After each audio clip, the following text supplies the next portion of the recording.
जय श्री हरि विष्णु, जय देव गुरु बृहस्पति।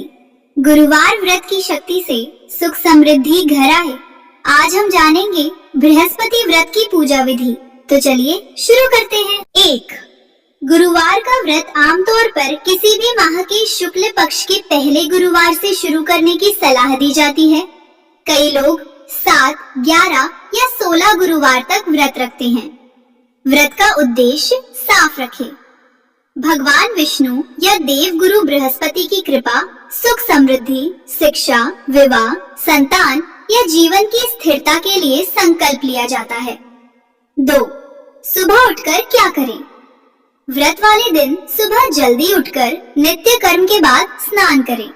कई जगह गंगा जल मिलाकर स्नान करने की सलाह दी जाती है। पीले या हल्के साफ कपड़े पहनना शुभ माना जाता है।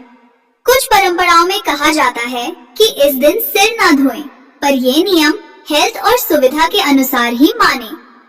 मन में भगवान विष्णु और देव गुरु बृहस्पति का स्मरण करके व्रत का संकल्प लें।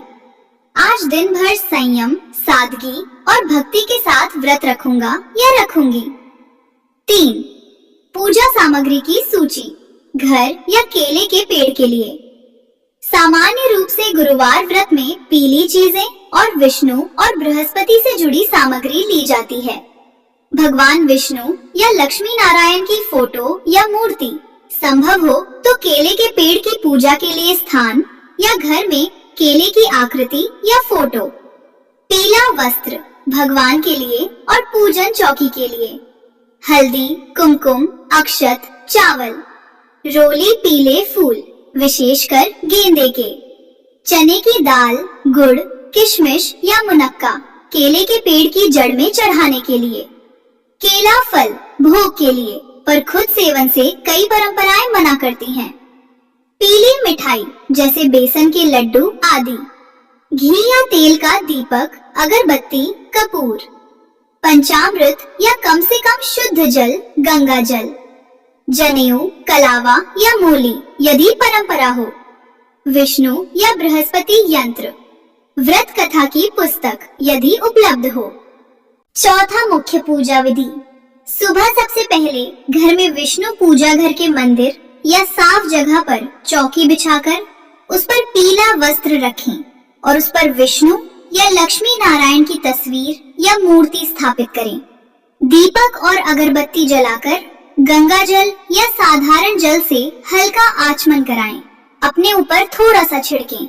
हल्दी, अक्षत, चंदन, कुमकुम से भगवान को तिलक करें। पीले फूल, पीली मिठाई और फल अर्पित करें।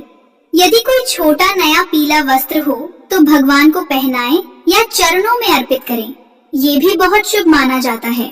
धीमे स्वर में स्तुति, मंत्र जप या भजन करें। उसके बाद केले के पेड़ की पूजा यदि उपलब्ध हो, किसी स्वच्छ केले के पेड़ के पास दीपक जलाएं और पीला वस्त्र या कलावा या जनेऊ समर्पित करें।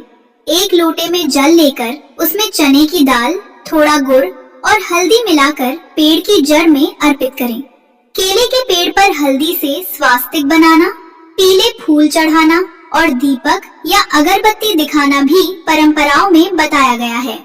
पेड़ को भगवान विष्णु का रूप मानकर नमस्कार करें और मन ही मन अपनी प्रार्थना रखें। यदि बाहर पेड़ संभव नहीं हो तो कई लोग घर में कागज पर हल्दी से केले का चिन्ह बनाकर उसके सामने विष्णु जी की फोटो रखकर वही पूजा कर लेते हैं। 5. दिन भर के नियम, व्रत आचरण। अधिकतर परंपराओं में एक समय बिना नमक वाला भोजन या केवल फल या सादा भोजन लेने की सलाह दी जाती है। कुछ लोग दिन भर निराहार भी रहते हैं। ये पूरी तरह स्वास्थ्य और क्षमता पर निर्भर है। गुरुवार को पीली चीजें जैसे चने की दाल, पीला फल, पीली मिठाई आदि लेना शुभ माना जाता है। उड़द की दाल और चावल से परहेज की सलाह कई स्थानों पर दी गई है। नमक ना लेना, बाल ना कटवाना, घर में झगड़ा, क्लेश, झूठ, चुगली, अनावश्यक क्रोध से बचना, इनको भी नियमों में गिना गया है। केले का भोग चढ़ाकर खुद खाना कई परंपराएं अवॉइड करने को कहती हैं। केले का फल या तो दान किया जाता है या प्रसाद रूप में अन्य दिन लिया जाता है। 6. शाम की पूजा, कथा और आरती। शाम के समय पुनः दीपक जलाकर भगवान विष्णु या बृहस्पति के सामने बैठे थोड़ी शांति से मन को स्थिर करें। गुरुवार व्रत की कथा सुनना या पढ़ना व्रत का बहुत महत्वपूर्ण भाग माना गया है। आमतौर पर कथा के समय हाथ में थोड़ी चने की दाल लेकर कथा सुनी जाती है और बाद में वो दाल केले की जड़ या भगवान को अर्पित की जाती है। कथा के बाद भगवान विष्णु या बृहस्पति तथा यदि केले के पेड़ की पूजा की हो तो पेड़ की भी आरती की जाती है और प्रार्थना की जाती है कि व्रत में कहीं कमी रह गई हो तो क्षमा करें और मनोकामनाएं पूर्ण करें। आरती के बाद परिक्रमा कम से कम 3 या 5 जहाँ जैसी परंपरा हो की जाती है। 7 व्रत खोलना, फास्ट तोड़ना। कई परंपराओं में व्रत सूर्यास्त के बाद या कथा आरती के बाद साधारण, सात्विक, बिना नमक के भोजन से खोला जाता है। कुछ लोग एक ही समय का भोजन दिन में या रात में लेते हैं। भोजन से पहले भगवान को थोड़ी मात्रा में वही भोजन प्रसाद रूप में अर्पित करने की परंपरा भी बताई जाती है। 8 व्रत के लाभ और सावधानियाँ। मान्यता है कि इस व्रत से घर में सुख समृद्धि, वैवाहिक जीवन की बाधाएं, शिक्षा, करियर और संतान से जुड़ी रुकावटों में राहत मिलती है। साथ ही कुंडली में कमजोर बृहस्पति को बल मिलता है। हमेशा साफ कहें कि ये सब श्रद्धा और मान्यताओं पर आधारित बातें हैं। जीवन में वास्तविक सुधार के लिए अच्छे कर्म, मेहनत, सही निर्णय और सकारात्मक सोच भी उतने ही जरूरी हैं। तो ये थी बृहस्पतिवार की पूजा विधि। अगर फिर भी कोई सवाल हो तो कमेंट में जरूर पूछें या फिर कमेंट में जय बृहस्पति देव जरूर लिखें। जय श्री हरि विष्णु, जय देव गुरु बृहस्पति। गुरुवार व्रत की शक्ति से सुख समृद्धि घर आए।